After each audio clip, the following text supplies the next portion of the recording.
के साथ बुलेटिन की शुरुआत कर रहे हैं। यूक्रेन का रशिया पर अब तक का सबसे बड़ा हमला देखने को मिला है। यूक्रेन ने रूस पर अब तक का सबसे बड़ा हमला किया है।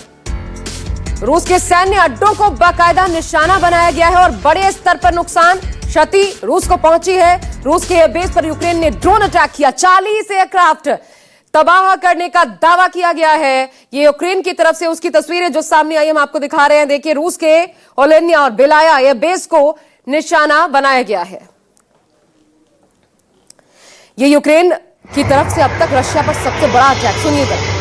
Вот он, коптер опять взлетел. Откуда взлетает, ничего не понятно, блядь. Вот он, клоун, блядь. Оба ни с того ни с сего, सुपर। संजीव त्रिवेदी हमारे साथ जुड़ रहे हैं, सीधा उनका रुख कर रही हूं। संजीव, अब से कुछ दिन पहले आपको याद होगा डोनाल्ड ट्रंप ये कहते हैं कि व्लादिमीर पुतिन आग से खेल रहे हैं, ये मैं ही हूं जिसकी वजह से रशिया अब तक बचा हुआ है। और आज अचानक इतनी मजबूती के साथ यूक्रेन एक बार फिर उठ खड़ा होता हुआ दिखाई देता है। 40 एयरक्राफ्ट तबाह, 2 एयरबेस को निशाना बनाया गया। क्या कहानी इसके पीछे संजीव, आप देख रहे हैं?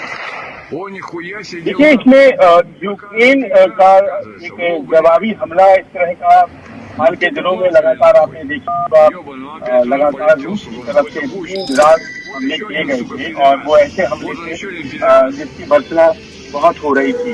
और ऐसा लगता है कि और फैसला किया गया और ये फैसला पश्चिमी देशों ने किया था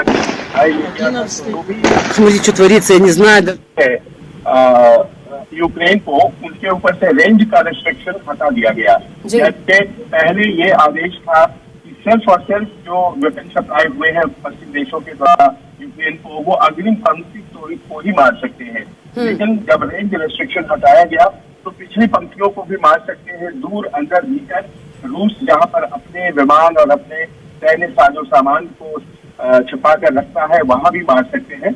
और ये वही घटना घटी है। रेंज हटाने के बाद ये पहला हमला है और ये साइबेरिया का एक पुष्ट रीजन है। साइबेरिया में अभी तक कोई अटैक यूक्रेन की तरफ से नहीं हुआ था और ये इरकुत्स्क रीजन में करीब 40 विमान हैंगर में मौजूद थे, फाइटर जेट जो रूस में रख सकते थे, और सीधा हमला उस पर किया है।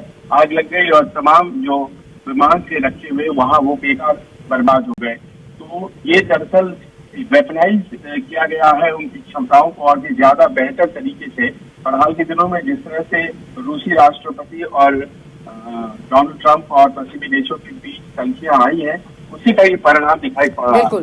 जाहिर है कि इसका एक बहुत जबरदस्त जवाबी कार्रवाई भी आपको रूस की तरफ से देखने को मिलेगी। दिमित्री मेदवेदेव इससे पहले उन्होंने कहा था, मैं एक ही बुरी चीज जानता हूं और वो है थर्ड वर्ल्ड वॉर। अब ये क्या बताता है? ऐसे बयानों का सामने आना, दोनों तरफ से कड़ी प्रतिक्रियाओं का सामने आना, उसके बाद रूस की प्रतिक्रिया के रूप में क्या आपको लगता है कि ये उसी दिशा में हो सकता है कदम वो भड़काने वाला?